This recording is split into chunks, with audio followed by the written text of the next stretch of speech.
I'd like to show you how to create a Netvibe account.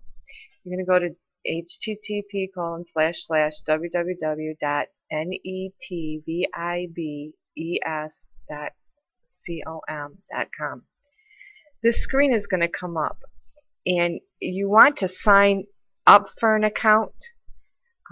This Create My Page Now, you really have to tell students not to click on that, because if they click on this, they're going to be able to set up a Netvibe page, but it doesn't save it.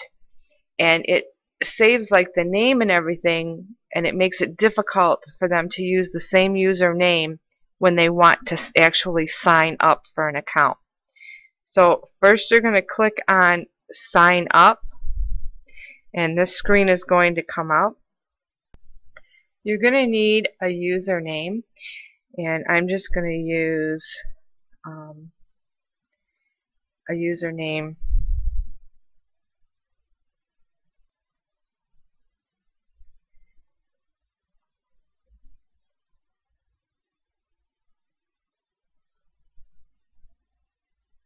so I'm going to use Screencast Teach.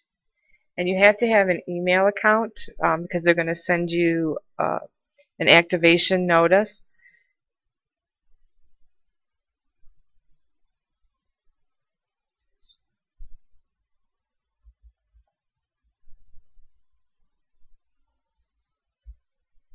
And then a password.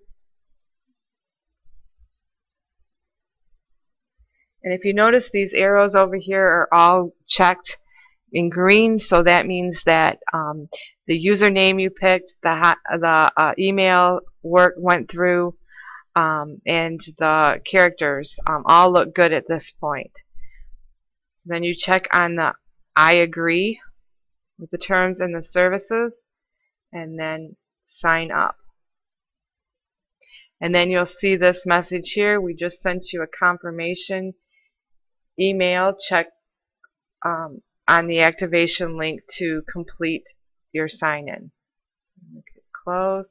I'm going to go to my email inbox. There it is. Click on the email, open it up, confirm my email address. Click right here. And it has opened it to my Netvibe page. The first page that you have is your private page. So you're going to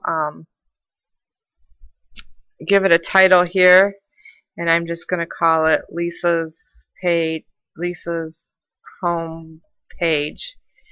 And then you want to make sure also you tell students that this is the private page. If they do any work on here and they send you the link, you can't open it without the password.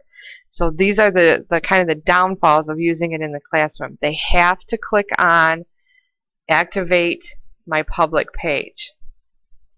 And here it has your name. I use it as a personal account. I tell them to click, their gender, and then I always just have them use a generic birthday.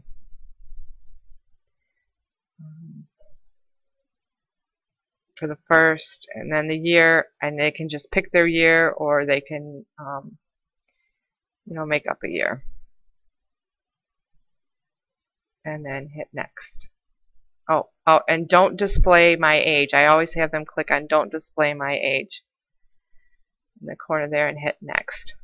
Alright, so then you get to pick what you want your URL to be. So I'm going to go with the screencast screen. It really reads a screen as teach, but that's what I'm going to go with. And then you hit next. You can type in your own if you want as well. And then you're going to give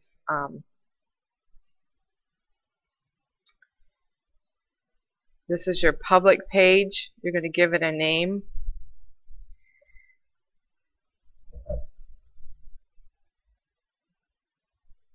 Now I'm going to use using Netvibe in the classroom. And then you can give it some key descriptions if you want. And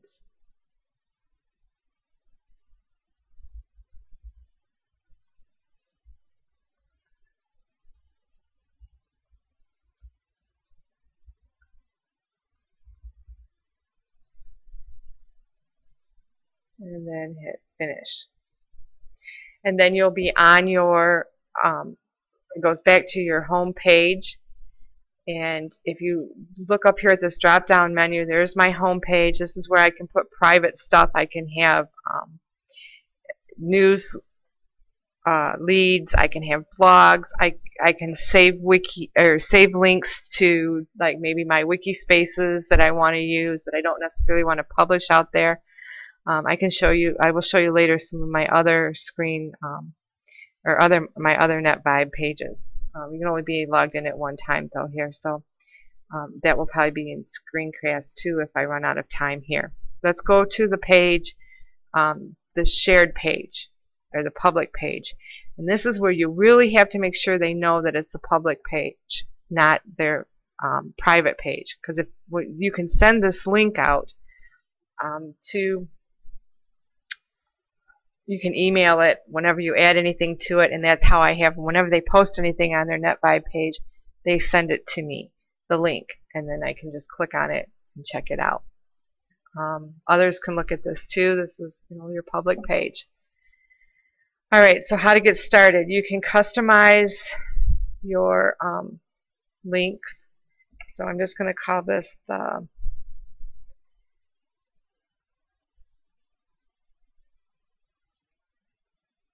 this is where you pick the background. It switched over on me, so I'm just going to go with it. When you click on it, it will give you categories to choose from. You can click on them and do it that way, or you can customize. And you can see it's changing up at the top. You can change the colors. And the customize, you have a top window and you have a bottom window, and you can pick a different bottom piece to it.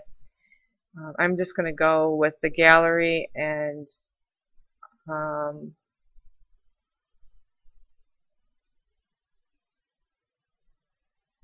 don't like the yellow background I picked there. It's kind of too busy for me. I'm going to go with a softer background.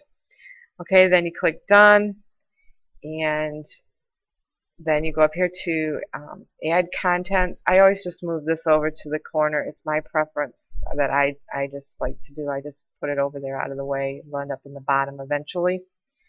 So you just, to move them over, you move to the right to add content to your widget. Go back to the edit here. You can type in a title. I'm just going to call it demo for right now. You can pick how you want your page to be. I like it in the columns. It's my preference, just 3 columns to choose from. Then you click on add content, and there's a bunch of widgets you can use. This is where you could get your news, leads, and stuff that if you want to put on your private page. I don't have them use that on their shared page. I basically just have them use these essential widgets, which are, there's web notes, there's links, there's web pages. This will show videos and slides, and then there's the HTML editor where you can post widgets and other things on there. There's also a wall where they can ask questions and kind of communicate back and forth. If you put it on your Netvibe page. There's a bunch of others here that you can explore and check out. I'm going to show you on Screencast 2 how to work with these widgets.